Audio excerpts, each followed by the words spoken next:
The undue influence which will vitiate the will must be such as operates upon the mind of a testator at the time he executes the will, and thus controls and induces him to make the will in the manner in which he does by reason of that influence.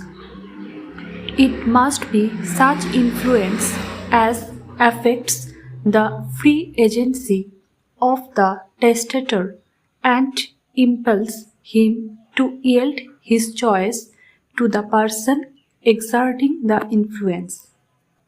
Acts of kindness, disparaging statements of one who is the natural object of the testator's affection and bounty in general will not constitute undue influence, but if this operate on the mind of the testator at the time of making the will so as to place him under any restraint and control the terms of the will, they may amount to undue influence.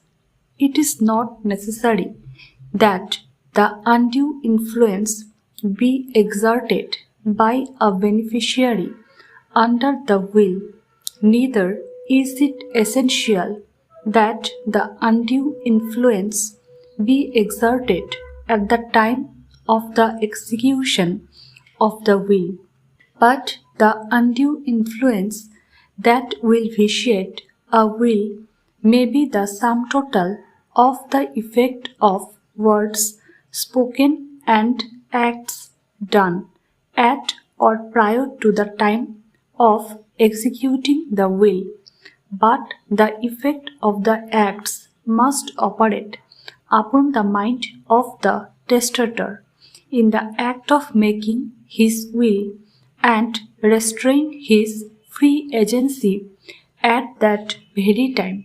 Otherwise, the influence does not affect or void the will. As stated, a person of full age, sound mind, and memory, and not under any restraint, may dispose of his property or parts thereof by will executed according to law, provided his disposition does not violate any law. The testator has a right to decide the terms of his will. He has the right to select the persons to whom he gives his property. He determines the portion he devises or bequeaths to each.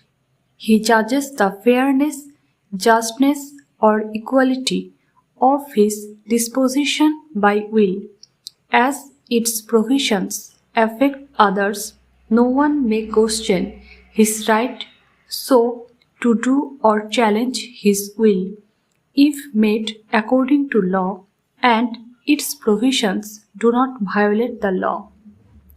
The contents of the will, the effect and consequences of his provisions upon the persons whom the testator would naturally bestow his affections, and his estate as apparent from the evidence submitted, may be considered in connection with all the evidence in determining whether the testator did possesses testamentary capacity or was under restraint at the time of making the will when he did make it.